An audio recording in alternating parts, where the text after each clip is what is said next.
Bismillahirrahmanirrahim. Assalamualaikum warahmatullahi wabarakatuh. Pada kesempatan ini kita akan mengkaji setelah mengker usai, maka yang tidak kalah penting adalah terkait asal-usul dari kabupaten kita, Ponorogo. Maka ketika kita berbicara mengenai masalah Ponorogo, tidak terlepas dari peran para pendirinya, para ulamanya, yang sebentar lagi oleh masyarakat Ponorogo ini diperingati hari jadi Kabupaten Ponorogo yang setiap tahun diperingati pada tanggal 11 Agustus. Nah, siapakah sebenarnya yang pendiri Kabupaten Ponorogo itu? Kinten-kinten sinten Bapak Ibu pendiri Kabupaten Ponorogo itu? Mereka sih. Baca katon, nggih leres. Nggih sang menika naminipun dikenal oleh masyarakat dengan sebutan Bathara Katon. Makamipun wonten ing desa Setono. Bathara Katon. Siapa sebenarnya Bathara Katon itu? Nah, maka kita akan mengkaji terlebih dahulu berdasarkan surah silahnya, asal muasalnya. Bathara Katon itu merupakan putra dari Prabu Brawijaya V. Nah, Prabu Brawijaya V ini memiliki beberapa istri, antara lain yaitu Putri Cina dari Tempat. Yang kedua adalah Putri Bagelan. Dari Putri Cina ini memiliki anak Raden Patah. Sedangkan dari Bagelan ini memiliki anak antara lain adalah Lembu Kenomo di Sumenep, Madura. Dan anak yang kedua itu adalah Lembu Kanigoro di Ponorogo, yang kita kenal dengan istilah Bathara Katon. Nah, ini makam ya, Putri Cempa atau istri Prabu Brawijaya V yang diambil oleh Dr. Obat Franz Kreneker ya, pada tahun 1870. Ini kondisi makamnya Putri Cempa saat itu ya, yang diabadikan di inventaris di Leiden. Nah, antara Lembu Kenomo di Madura dan Lembu Kanigoro ini merupakan kakak adik tua Lembu Kanigoro Ponorogo. Sedangkan Lembu Kenomo di Madura itu adiknya. Jadi kalau Awu itu luwet-luwet Ponorogo, kakangannya. Maka ada beberapa kemiripan budaya antara Ponorogo dengan Madura. Ya, kalau kita lihat di televisi atau mungkin kita berkunjung ke Ponorogo dan Madura ini banyak kemiripannya. Nah, salah satunya adalah pakaian adat Ponorogo dan Madura. Warnanya sama, merah dan putih di dalamnya. Pakai penadon. Sedangkan penadon di Ponorogo ada warna merahnya, kemudian dilipat begitu. Nah, maksudnya ini adalah Ponorogo itu siap tandang, siap tandang. Nah, sedangkan celananya itu Madura ini lebih pendek sepertiga, sedangkan Ponorogo itu jauh lebih panjang. Kalau Madura itu senjata tradisionalnya itu celurit, ya begitu. Kalau Ponorogo itu senjata tradisionalnya adalah tali kolot. Kolot. Ya. Usus-usus. Nah, untuk membedakan antara pakaian Madura dan Ponorogo, pada era Bupati Matkul yang tengah itu dikasih gambar ya. Selain itu yang membedakan adalah warna. Sedangkan Ponorogo ini menggunakan udeng. Kalau di Madura itu namanya udeng, begitu. Udeng, mirip. Nah, beberapa kemiripan termasuk di sabuk. Kalau Ponorogo itu sabuk otot. Ini diproduksi di Nambangan, Sukoharjo kebanyakan. Abang Rejo. Kalau di Madura itu satunya warnanya hijau, satu kaji itu kan, satu kaji. Maka secara kultural antara Ponorogo dengan Madura itu ada beberapa hal kemiripan yang lain, ya seperti sate ayam. Maka kalau kita berkunjung di berbagai tempat, orang Madura itu banyak yang menjual sate ayam. Konon, ya ini konon sejarahnya. Dulu ketika Lembu Kenongo itu berkunjung ke Ponorogo, diberi hidangan oleh Bathara Katon dengan suguhan sate. Merasa aneh, kok sate kok disuguhi, kalau daging ayam disuguhi. Kemudian budaya itu dibawa ke Madura, sehingga antara Ponorogo dan Madura itu, ya makanan tradisionalnya itu hampir sate ayam. Nah, sedangkan celananya di Ponorogo itu dinamakan celana kombor. Kalau di Madura itu namanya komboran. Komboran. Nah, ini memiliki filosofi yang secara sosiologis pun masyarakat di Ponorogo dengan Madura itu hampir sama, yaitu santri. Kalau kita lihat di Madura itu, ya banyak pesantren-pesantrennya. Itu juga di Ponorogo, secara sosiologisnya hampir sama. Nah, kalau di Madura itu banyak yang model salaf, kalau di Ponorogo itu ada yang salaf, ada yang modern. Nah, budayanya pun hampir sama. Di Madura itu kita kenal istilahnya carok. Di Ponorogo itu ada narok ya, kalau bedel, semacam itu. Ini kemiripan antara budaya Ponorogo dengan Madura. Sebenarnya banyak sekali ya, filosofis yang terkandung di dalam kebudayaan itu. Misalnya ini termasuk dari Madura. Mungkin itu maksudnya mungkin, maka tempatnya itu di kepala. Nah, kalau belakangnya Ponorogo itu belakangnya itu modolan. Maksudnya itu sesuatu hal yang buruk itu, ya jangan sampai keluar. Makanya diikat di belakang. Modolan. Kemudian di sisi kiri dan kanan ini ada sulinnya di telinga. Maksudnya adalah ya kita ini harus senantiasa mendengar ya sesuatu hal yang baik, sesuatu hal yang baik, informasi yang baik, karena akan mempengaruhi cara berpikir kita dari apa yang kita dengar. Dan di depan kening ini ada selirit di tengah, itu maksudnya itu adalah fokus pada satu tujuan, begitu. Dan ada apa talinya dua menjulur ke bawah. Nah, ini dan kalau Madura ini di sininya bolong begitu, ikatkan begitu, dan mudah. Nah, sedangkan kombor itu ombol, longgar gitu maksudnya, longgar.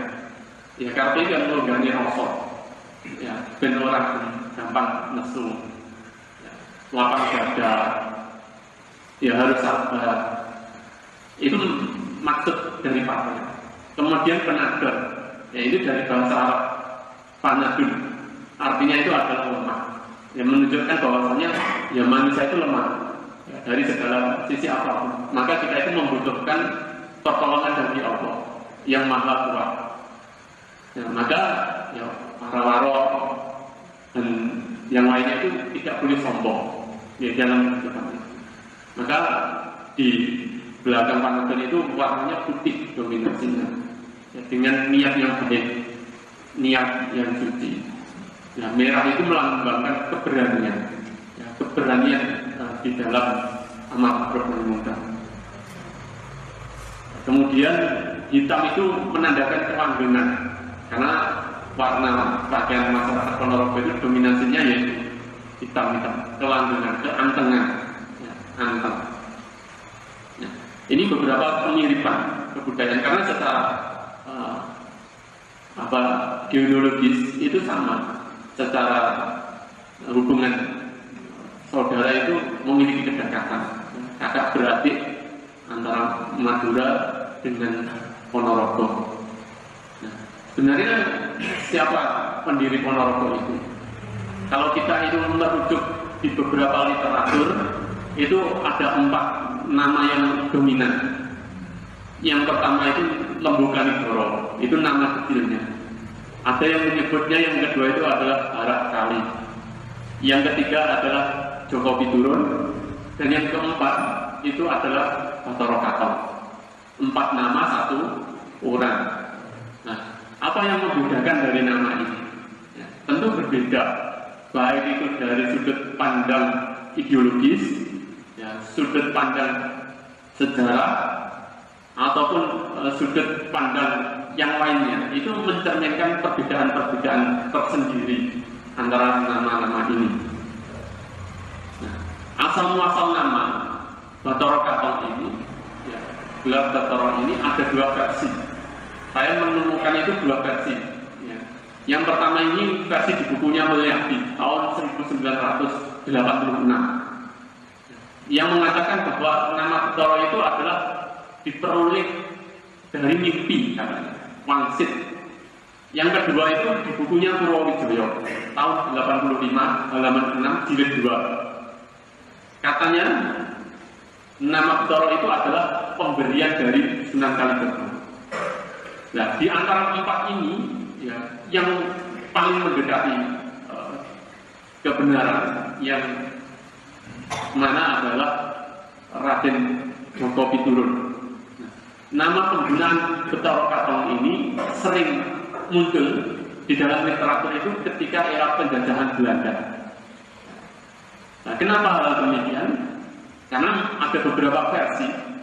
Ya, nama Bathara ini yang pertama identik dengan agama lain, ya, dan tokoh agama lain.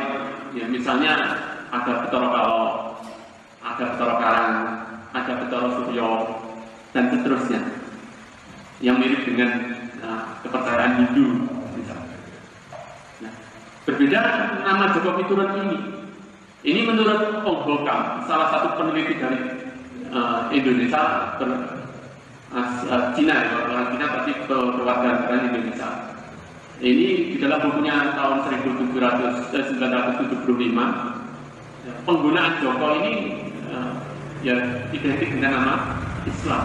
Misalnya ada Joko Tingkir, Mas Karagat yang sekarang dilatok nih, Joko Tingkir Mobil Hawat, Joko Tingkir Mobil Hawat. Sekarang ini aneh-aneh, nama-nama tokoh malah digodolankan. Nah, ini. Nah, nama Joko Piturun ini menurut Ong Hokam ini, Piturun ini artinya adalah penurut, ya, penurut, ya, tunduk, patuh, ya, terhadap segala sesuatu apa yang diperintahkan, ya, kurang lebih semacam itu, penurut. Ya, kalau saya mengartikan secara lebih luas itu, ya, taat, ya, sebagai bentuk ketaatan kepada Allah SWT. Nah, maka kita ini lebih dominan yang mana? Maka seyogyanya, ya, kita ini lebih seharusnya mempopulerkan nama Raden Joko Piturun. Karena ada upaya-upaya mungkin ya kita tidak ketahui, misalnya untuk menjauhkan ya sejarah leluhur kita pada generasi yang akan datang, sehingga generasi-generasi kita ini mulai tidak memahami ya, leluhurnya, tidak ada kebanggaan terhadap leluhurnya, misalnya terhadap Islam misalnya.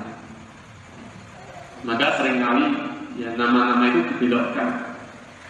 Kemarin ini sempat ramai ya, terkait pahlawan nasional siapa itu, Ahmad Musi, yang nama ketika dipopulerkan oleh Ustaz Adi Hidayat itu.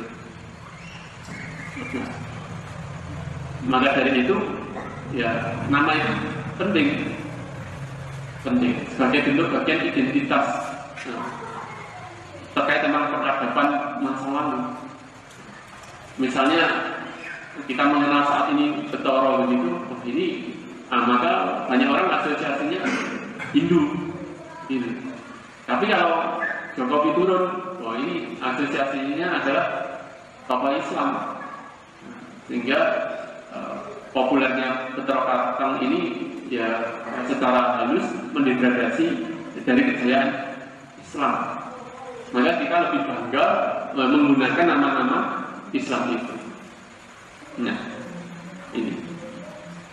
Nah, perbedaan nama ini merupakan sebenarnya sesuatu hal sepele, tetapi penting sekali agar kita ketahui bersama. Nah, Raden Joko Pituron ini memiliki 4 istri. Istrinya banyak. Ya, kalau kita mungkin pernah ke makamnya itu yang timur itu Pangeran Tutu, anak dari Pangeran Tutu nikah dengan ini yang menjadi istrinya. Ada Pangeran Kaliwungu, Pangeran dari Babelan, dan Pangeran Pamekasan. Nah, dulu pernikahan-pernikahan yang dilakukan oleh para umarok semacam ini salah satunya adalah untuk mendekatkan dan menguatkan basis kekuatan politik, hubungan politik, saling mendukung. Kalau saat ini kita kenal itu dengan istilah koalisi untuk memperkuat jaringan-jaringan. Karena masa kerajaan zaman dahulu ya seperti itu. Ini istri Raden Joko Pituron. Nah, ini wilayah Ponorogo, peta Jawa Ponorogo tahun 1705. Ini petanya zaman dulu sudah ada peta. Kira-kira ini sudah berapa generasi? Ya ternyata Ponorogo itu luas. Ya, dulu sebagaimana kemarin saya sampaikan itu. Di antara daerah-daerah yang lain. Sehingga memiliki bergaining politik yang kuat Kabupaten Ponorogo itu. Maka dalam sejarah itu Ponorogo itu banyak digunakan sebagai tempat pelatihan mulai Amanturat II, Paku Buwono yang kedua ini melarikan ke Ponorogo, larinya ke Ponorogo untuk mencari perlindungan karena ya menganggap bahwasannya Ponorogo itu adalah daerah yang kuat dibandingkan daerah-daerah di sekitarnya.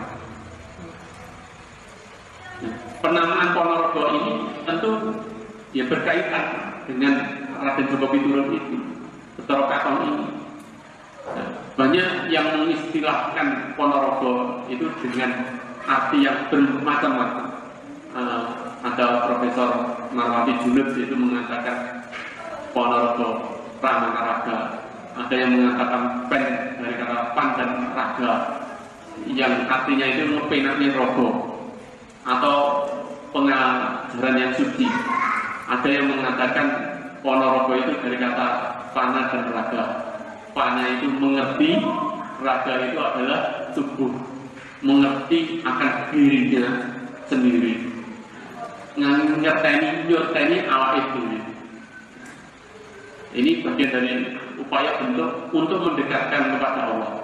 Karena ya orang yang tidak mengenal dirinya sendiri tentu akan sulit mengenal Allah. Dirinya sendiri saja tidak mengenal, apalagi yang lainnya. Maka ada yang mengartikan juga sebagai mawas diri. Jadi raga. Nah, menurut Piaget ini sebagai hasil korespondensi dengan Adam. Lucian Adam itu dulu ya residen Belanda di Madiun, kemudian diangkat menjadi gubernur jenderal di Jogja. Ini mengatakan bahwa raga itu sama dengan kata rawa serta panah, dengan bana atau buana atau lanskap. Hal ini berdasarkan asumsi bahwa Madiun Raya dahulu merupakan rawa. Ini kata Adam. Sehingga Jogorogo itu dapat dipahami sebagai batas rawa, dan Pronorogo adalah perubahan linguistik dari kata tersebut. Maka kalau kita mempelajari ilmu bahasa itu kan ada perubahan pergeseran bahasa sebenarnya. Bahasa Jawa kuno, bahasa Sanskerta. Misalnya dulu bahasa Sanskerta untuk menyebutkan api itu kan agni gitu. Agni, lati. Kemudian berubah menjadi lati, gitu. Lati. Terus terus menjadi api. Misalnya banyak perubahan bahasa Karena bahasa itu ya juga mengalami perubahan secara dinamis sesuai dengan perkembangan zaman. Seperti saat ini pun ya, kita tanpa sadari itu banyak sekali ya bahasa-bahasa yang mulai bermunculan, bahasa-bahasa baru yang mungkin saat ini sulit dipahami generasi tua, atau sebaliknya generasi muda sekarang sudah tidak memahami bahasa-bahasa Jawa, misalnya Romo, itu semakin sulit. Nah, sekarang ini bahasa anak-anak itu kan sebutan ini kan sebutan panjenengan, lalu rangkaian, jalan itu ya, nanti kan kalau ataupun mungkin sekarang itu bahasa anak-anak ya berbagai macam sebutan itu. Lalu bro, katakan bro, ini mengalami perubahan dinamisasi. Mungkin generasi tua apa ya bro ya bingung. Tapi anak muda sekarang sudah familiar. Pun demikian anak muda sekarang itu ya bingung untuk mengartikan bahasa orang-orang tua. Ini perubahan-perubahan dari bahasa menurut dari Adam. Kemudian Adam itu juga mengatakan orang Ponorogo memiliki ciri fisik karakter yang berbeda dengan daerah sekitarnya. Yang kemarin kita bahas bahwasanya masyarakat Ponorogo itu sudah keluyuran itu. Mereka dikenal dengan kemandirian, kesadaran diri, keberanian, gegabah, dan bergairah serta lebih kasar daripada masyarakat Jawa lainnya. Ini mengutip dari Adam juga, karena Adam itu presiden Belanda yang banyak menulis tentang Ponorogo saat itu tahun 1938, dan beliau ini terjun langsung ke dalam masyarakat untuk membuat catatan-catatan etnografi. Dan dapat diambil hipotesis bahwa banyak pasukan Betoro Katong ini berasal dari Sampang, ya, karena masih ada hubungan famili itu tadi dari Madura. Nah, ataupun karakter ini muncul berkaitan dengan percampuran masyarakat pejuang dan buangan. Jadi masyarakat Ponorogo itu genetiknya memang pemberani, ya, pejuang dan buangan. Ya, maka tidak heran banyak ketika era Belanda masyarakat Ponorogo yang berani memberontak Belanda begitu dibuang, diasingkan. Misalnya ada Patih Jeritan. Patih Jeritan itu calon desa ini sekretaris daerah gitu, apa ya? Yang sekretaris daerahnya Bupati Cokronegoro yang namanya diabadikan sebagai Masjid Agung gitu. Itu dulu memberontak di Pulung Patih, Kampak Patih Pulung itu. Kalau di Pulung itu ada desa Patih, itu dulu pernah ada pemberontakan. Dia ini membakar gudang kopi milik Belanda karena dijual dengan harga yang sangat murah. Kemudian dibuang ke Gresik. Ada lagi Sumawudoro, Bupati Sumoroto, itu dibuang ke Makassar gara-gara menentang kebijakan tanam paksa oleh Belanda. Disuruh untuk menanam tom. Tom itu apa? Tom. Iya. Bahasa ini kan tom, orang dari atas. Tom ini apa nih? Dia ini apa? Coba kapas. Ini ditolak. Akhirnya kopi ini dibuang. Ya. Ketika sampai Surabaya, dia ternyata meninggal dunia sehingga dimakamkan di Nampel, Surabaya. Makamnya di sana. Ini. Jadi banyak sekali dulu masyarakat Ponorogo itu yang memberontak ke Belanda, ya, karena tidak setuju ya dengan upaya tanam paksa. Ada juga di Mangunsuman itu, maka Mangunsuman itu ada tokoh juga yang membunuh residen Belanda di SMP 1 itu kalau sekarang itu. Dulu itu kantor Belanda pernah digunakan sebagai rumah sakit darurat. Nah, dulu ketika tahun baru membunuh William Vincent, presiden Ponorogo, presiden Belanda yang di Ponorogo. Ya, gara-gara godo istri ini. Nah, akhirnya parang ini kantor pateni itu. Kemudian dia ditangkap, ya, dikuburkan di Bonrojo. Bonrojo itu kalau sekarang masuk desa Bangunsari itu dulu dinamakan Bonrojo, kebun raja gitu. Dulu ada gundukan gitu. Nah itu di situ itu. Kemudian beliau itu ternyata selamat lari sampai ke Mangunkusumo. Nah, di samping itu di Ponorogo juga terdapat tradisi gemblakan dalam seni reog.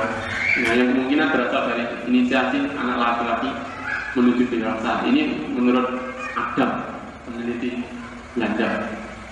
Nah, ini beberapa keturunan dari Raden Djoko Piturun. Misalnya Sunan Kartong yang dari istri Kaliwungu tadi, di sana sebagai penyebar agama Islam. Ini makamnya. Ini tadi sore itu saya cari silsilahnya, dan ternyata benar adanya. Jika di Kaliwungu Kendal sana ada makamnya, pendiri ya, di sana. Kemudian di Setono Jetis, kalau pasar sapi ini loh, arah ke timur itu ada masjid lama yang didirikan oleh Kiai Donopuro, Kiai Wongsopuro, dan Mayopuro. Ini merupakan menantu ya, dari Sunan Tembayas. Maka dari itu Bathara Katong saat itu ya, mendelegasikan bahasa sekarang itu anak-anaknya untuk menyebarkan agama Islam di berbagai wilayah di Ponorogo, nah, termasuk di wilayah Jetis dan sekitarnya. Nah, kenapa dipilihnya di wilayah Jetis itu? Karena mertuanya itu berasal dari Kutu, Ki Ageng Kutu. Ki Ageng Kutu itu berasal dari Kutu sehingga dinamakan Kutu Jetis itu. Yang mayoritas pada saat itu merupakan basis kerajaan Wonker yang kemarin kita bahas. Nah, maka untuk memperkuat dakwah Islam di sana, dia itu mengutus anaknya di sana untuk mendakwah menantunya. Maka di sana itu banyak sekali pondok-pondok pesantren. Di mana mati mayoritas telah berada di wilayah di sana. Yang pondok-pondok tua, di sana ada pondok Setono, ada pondok Tegal Sari, ada pondok Kradenan, ada pondok Ngelawi Jabung. Nanti di sekitaran situ Ngelawi Jabung, dan di sana masih ada banyak peninggalan-peninggalannya, manuskrip-manuskrip, masjidnya, makamnya. Kemudian ada pondok Coper, ya, Coper, Econg yang lebar, gitu. Ini dari kata Econg yang lebar. Pondok Coper itu yang karena wadah itu di sana. Jadi basis Islamisasi dulu mayoritas di sana. Selain itu di timur, daerah timur. Ya, kalau menurut Mbak Purwowijoyo itu di Asem Growong, Jembulan, dan seterusnya banyak. Ini sebagai upaya untuk memperkuat Islam. Maka dulu Bathara Katong ini atau Raden Djoko Piturun ini salah satu cara untuk dakwah itu ya mulainya anaknya karo ulama, karo kiai. Maka tidak heran biasanya orang baik itu dinikahkan dengan orang baik. Ya orang yang tidak baik biasanya ya oleh ya orang. Karena sebagai upaya saat itu untuk meneruskan perjuangan dakwahnya, sehingga ya dipilih secara agamanya baik. Nah, ini salah satu strategi Bathara Katong demikian. Nah, ini sejalan dengan perintah di dalam agama kita. Ketika kita misalnya punya anak atau sebagainya, maka ya ketika memilih jodoh atau istri suami itu ya dilihat dari agamanya terlebih dahulu.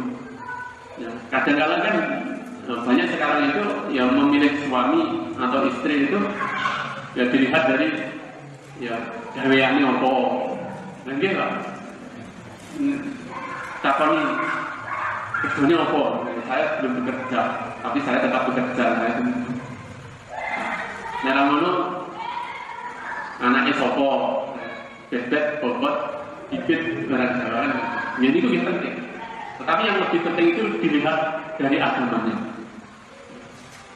Kalau menikah karena hartanya, ya harta itu kan bisa habis. Rezeki seseorang kita tidak tahu, kadang naik, kadang turun.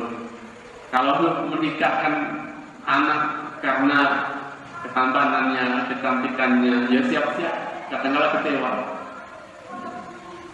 Karena ya bisa tua, jelek, gitu. Kalau menikahkan, ya karena hartanya pun demikian.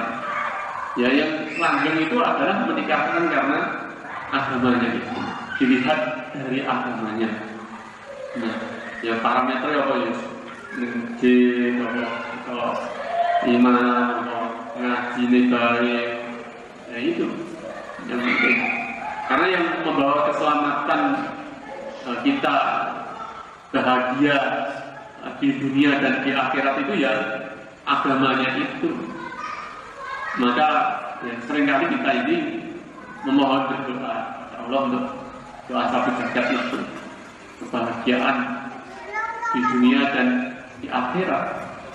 Maka ya, jalan agama itu merupakan jalan keabadian sebagaimana para ulama-ulama dahulu ya, seperti yang dilakukan oleh Raden Djoko Piturun, sehingga Islam ini bisa menjadi agama yang dominan di Ponorogo pada dunia.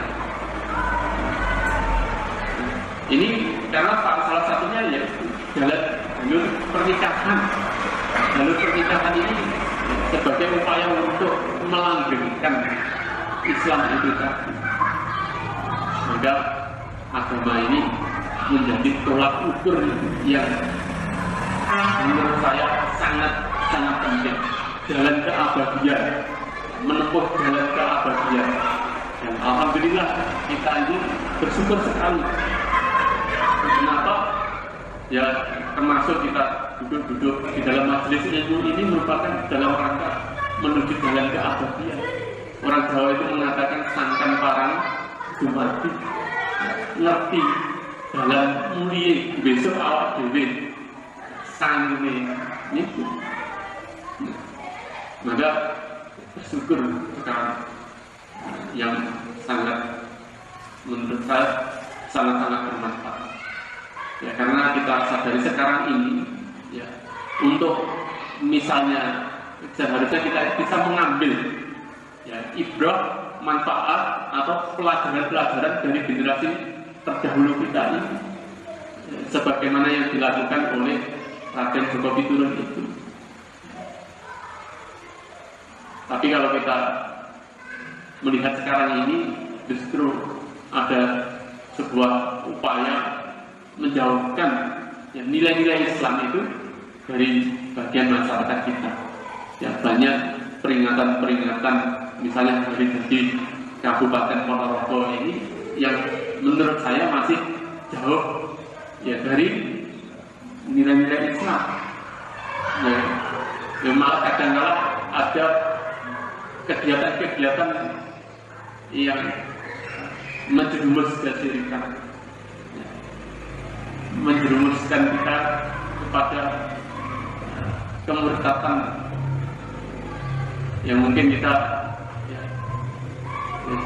ya kita amati ya, dan semoga kita ini dijauhkan dari hal-hal demikian. Kita mengambil sisi positifnya. Nah ini Raden Djoko Piturun yang kita kasih pada kesempatan ini. Nah, mungkin itu yang dapat saya sampaikan. Mungkin ada diskusi dengan teman-teman ya. Kalau ada ini terus ya pas tangan kurang itu menit mungkin mau. Kalau dari tadi kan disampaikan kalau beberapa teman itu masih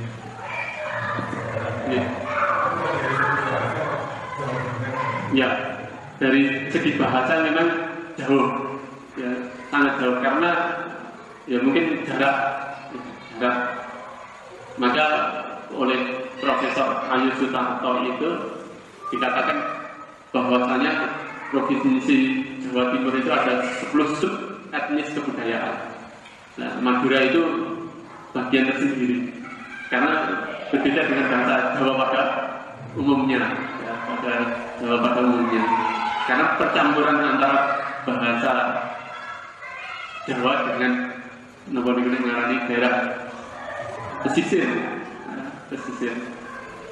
Ada yang mengatakan percampuran dari kundi itu osing mengenai itu ya, semacam itu sehingga bahasanya tersendiri. Apalagi kan wilayahnya dipisahkan oleh selat ya, selat itu yang mana ya kalau dulu kan perjalanannya itu kan ya mungkin tidak seperti saat ini. Saat ini saja banyak jalan yang makadam apalagi tingginya dan tentu membutuhkan perjalanan yang jauh luar biasa ya. Tapi kalau menurut banyak literatur itu memang secara biologis itu memiliki kedekatan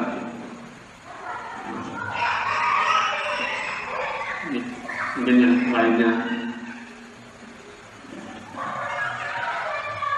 Jawa Barat saja kan gimana?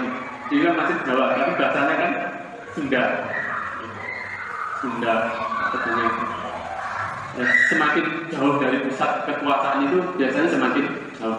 Karena dulu pusat ya, di Jawa itu kan kerajaan-kerajaan itu Mataram. Termasuk bahasa itu kan sebenarnya ya ada unsur feodalisme untuk upaya ketaatan rakyat kepada raja itu dengan bahasa juga. Maka orang berbahasa itu kan dilihat dengan siapa berbicara, gitu. Kalau kepada anak di bawah usia kita, maupun kalau sesama usia kita itu, nawa bosok, nawa nanti. Sanesnya ke atas itu kan madyo, bahasa madyo. Kalau ke orang tua romo, nanti. Nah, itu kan sebagai upaya untuk termasuk menghormat. Ya ada baiknya. Maka orang-orang dahulu itu pintar salah satunya dengan bahasa itu. Yes. Itu ketika beberapa tahun belakang Ponorogo itu sebelumnya sudah ada bentuk yang berfungsi di Ponorogo. Menurut sejarah itu sudah ada. Bahkan sama yang ada ormas gereja. Iya. Jadi sudah ada. Termasuk kalau menurut buku Babat Ponorogo itu yang menyebarkan agama Islam terlebih dahulu itu adalah Ki Ageng Mira di Mira itu. Nah, Bathara Katong kesini itu kan atas titah dari bapaknya Prabu Brawijaya V itu karena dulu Wongker itu merupakan bagian kekuasaan dari Majapahit. Ada yang mengatakan banyak versi. Bathara Katong kesini itu ada misi politik, ada misi Islam. Maka dari itu dulu di Ponorogo itu ya sebelumnya itu banyak tokoh-tokoh lokal, para warok itu di setiap desa, ya, seperti Singobowo, Gunosuco, Anggolono, Suromonggolo. Gimana ini? Nah, ketika Bathara Katong masuk di Ponorogo itu kan dengan jalan damai menikahi anak dari Ki Ageng Putu yang namanya Niken Gandini itu. Ini sebagai proses Islamisasi di Ponorogo dengan jalan damai. Ketika Bathara Katong kemudian mendirikan tempat sendiri di Setono itu yang sebelumnya kekuasaannya berada di daerah Putu sana. Oke. Ya.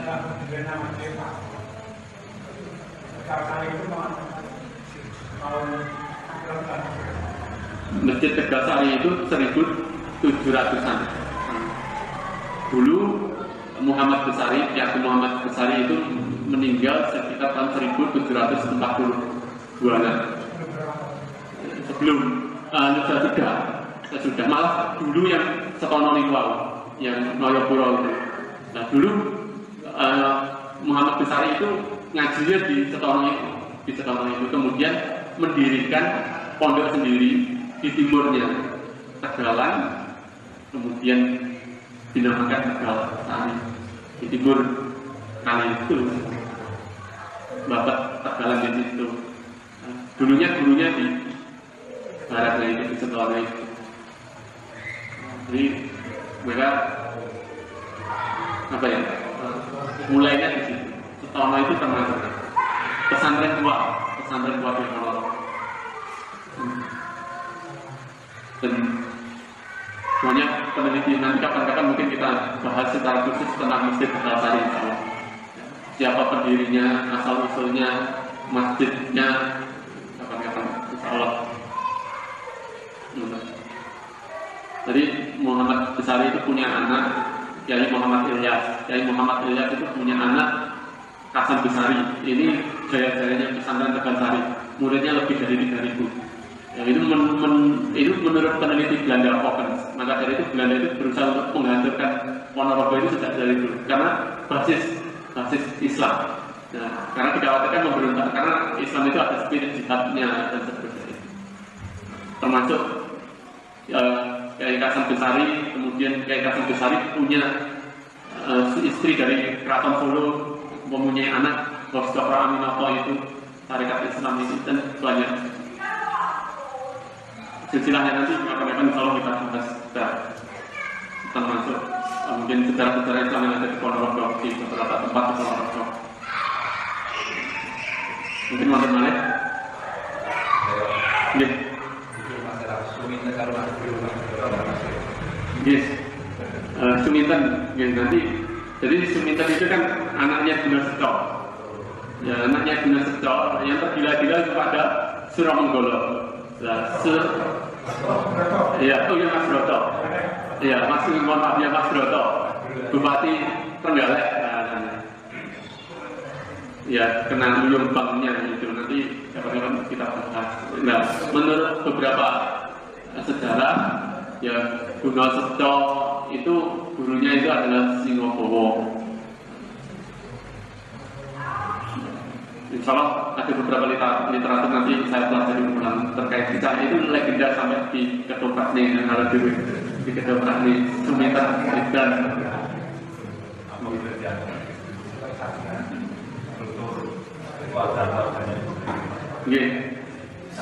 insya Allah.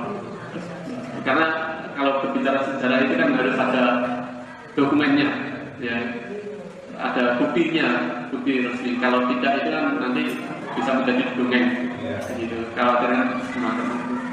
Kalau saya ngomong ini loh dari sumbernya ini, jadi biar apa ya, ada pertanggung jawabannya. Saya sebenarnya itu ya, gitu. Mantan malam ya, Bapak Ibu yang saya hormati, yang ada kurang lebihnya saya mohon maaf untuk banyak kesalahan. Saya ini pengalaman pertama belajar sebenarnya. Materi ini pun tadi sore saya membuat itu. Kemarin jadi guru, baru sempat membuat itu. Akhirnya saya cari-cari referensi ini. Ada kurang lebihnya mohon maaf. Nasrul minallah wa fathul qarib wa basyiril mu'minin. Assalamualaikum warahmatullahi wabarakatuh.